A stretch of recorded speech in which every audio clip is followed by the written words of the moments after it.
So our reading this morning is God Says Yes to Me by Kaylin Hott. I asked God if it was okay to be melodramatic, and she said yes. I asked her if it was okay to be short, and she said, it sure is. I asked her if I could wear nail polish or not wear nail polish. And she said, honey, because she calls me that sometimes, she said, you can do exactly what you want to do. Thank God, I said. Is it okay if I don't paragraph my letters? Sweet cakes, God said, and who knows where she picked that up. What I'm telling you is yes, yes, yes. So good morning. It is a gift to be here with you today. As you heard, I am working as a social worker. I'm also preaching some Sundays, as you know, but I'm working as a social worker in a medical clinic which serves trans and non-binary youth. It's the sort of place that's increasingly under attack in this country. And I've been thinking a lot about a teenage girl I met there. The girl is trans feminine, which means for her that she was assigned male at birth, but she identifies now as both transgender and female. But as we often remind our patients, we are so much more than just our gender. This woman also has Dominican heritage and identifies as Black. And I was blown away when I met this young woman. She was so self-assured. She knows who she is at the ripe old age of 15, and she has amazing plans for her future. This young woman, I shouldn't say girl, this young woman was accompanied to the first appointment by her father, and it was he who I saw was struggling. He was mostly very quiet, but I knew he was listening. I asked his daughter questions, I listened to her carefully, and I offered feedback or assistance as appropriate. Near the end of our time together, her father looked at me and he began to speak. And then he stopped, almost swallowing his words, as though he didn't want to say what he was about to say. And I waited, and he took a deep breath, and he looked at me. He locked eyes with me, and he asked me this question: how do I keep her alive? And I knew what he was asking. His daughter is young, trans, feminine, and BIPOC. It is a dangerous world out there for this particular mix of identities. The average age of death for transgender women who identify as BIPOC is 39. 39. It happens generally in one of two ways. Either they're worn down, their spirits are worn down by a world which will not see them as fully human, and their lives end in suicide, or they die at the violence of someone else who sees them as less than fully human. So I didn't immediately answer this father because I knew in my heart that he knew these statistics. But finally, I looked at him directly, and I admitted as much.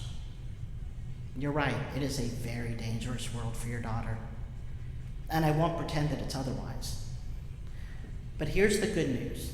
Trans youth are 25% less likely to commit suicide if they have just one supportive adult in their life. You are your daughter's protective factor.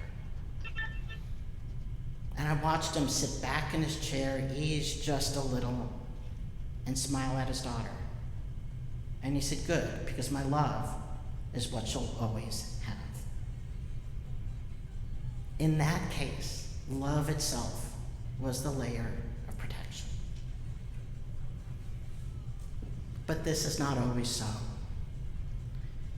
When children or youth are referred to our clinic, they come most often with parents, but sometimes with foster care Or if they're 18 or older, they might come by themselves or with a friend or partner. But they're almost always struggling. And they're not struggling because they're non-binary or transgender. They're struggling because school-based bullying starts in kindergarten. They're struggling because they've already been dealing with thoughts of suicide or suicide attempts because a parent or a larger world will not accept them. Sometimes they're young adults already unhoused because they can't get a job that will keep them because their gender identity does not match how they appear in the world. And we all know that inability to have a job leads to being unhoused. And the problems just mount and mount. And this is all because people are trying to live into who they are.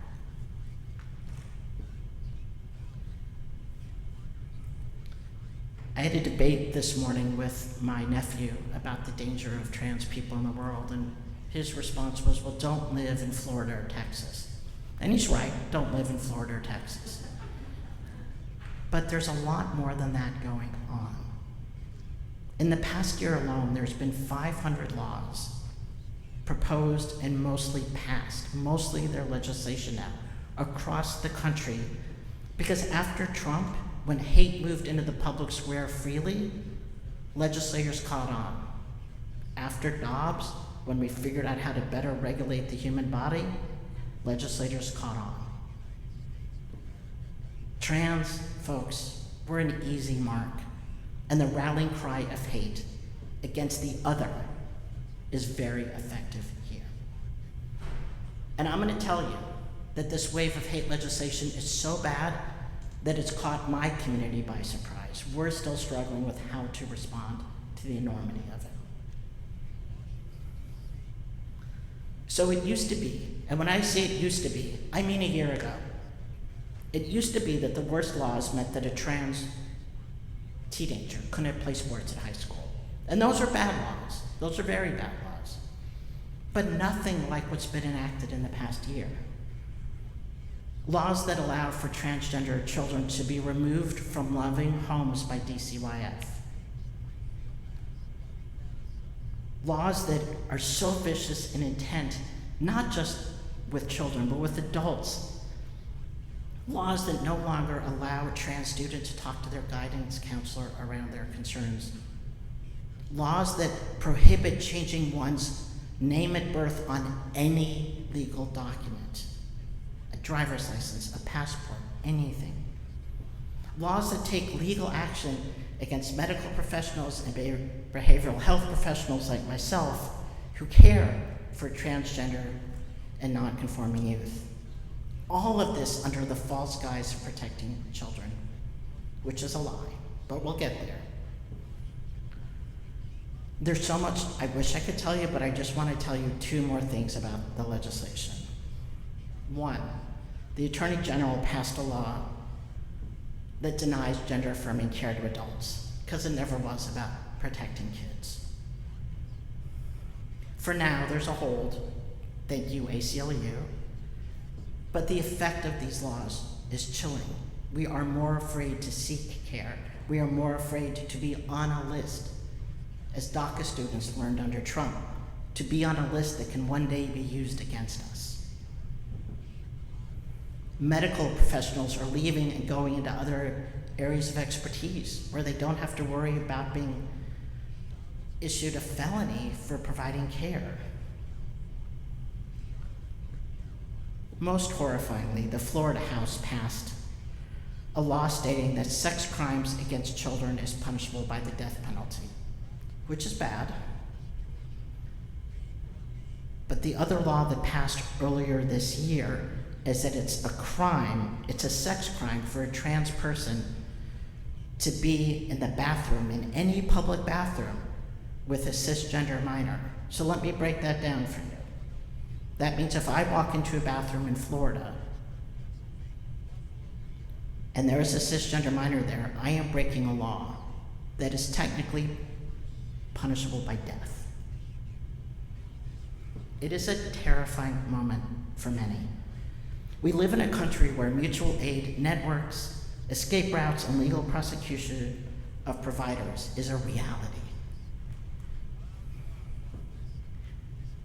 But I will never say that we are without power or without hope.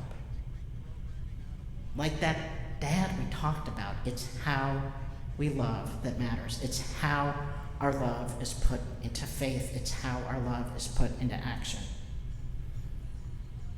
A few months ago, when the UUA issued Article 2, we started talking about this huge change to our principles and purposes.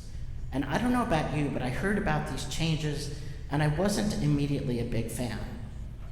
And I thought something along these lines: with all the problems in the world, where we focus on is language rather than action. I was actually kind of angry. And I'm making an assumption that you've been taught or you've been reading about Article 2, but if you haven't, if you have zero idea what I'm talking about, let me summarize. It's a change to our faith touchstones. It's a reconsideration of the ideals that we hold as you use as most important and how we act in faith given those guiding principles. But here's what I learned. Those changes that are being proposed, they put love at the center of everything, and not in some amorphous, Pollyanna sort of love is love and that's enough sort of way. More in that we need each other to survive and do more than just survive sort of way. The recognition of how deeply interconnected our fates and our futures are sort of way. What I love, one of the many things I love about Unitarian Universalism, is that it does not make it easy for us to live our faith. It is asking, invoking us into a deeper relationship. Article 2 says, from my perspective, go to the margins, look who's there, and invite them in. We don't get to sit comfortably here. We get to create a love in which all can thrive. And when you were talking about the food and the unhoused, I mean, that is exactly the sort of work, because this isn't just about trans folks. It's about all of it. And I know we're capable of doing this because I want to give you 2 examples of where I see us doing this already. Until about 5 years ago, there had never been a settled, meaning a long-term, trans-feminine, transgender, and feminine-presenting UU minister. They sometimes got interim roles or contract roles, but no congregation had seen fit to call a transgender woman as their long-term minister in all of our history. It took years of so much work and so many, and to get to a place where this is possible and happening now.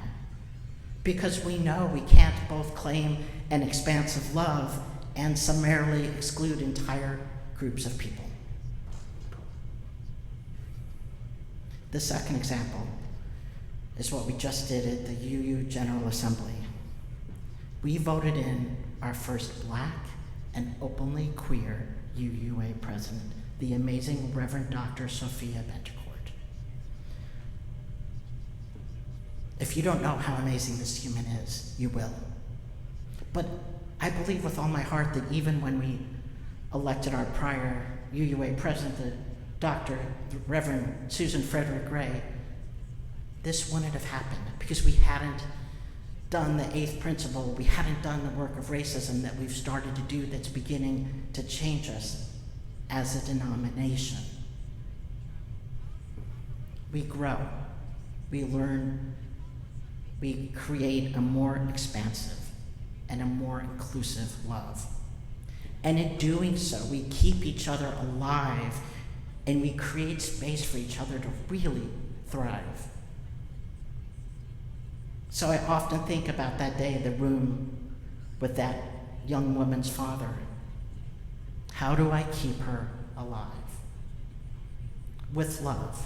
There is nothing more powerful than love. So I invite us to use our love for good, for change, for growth, this day and all days. Blessed be.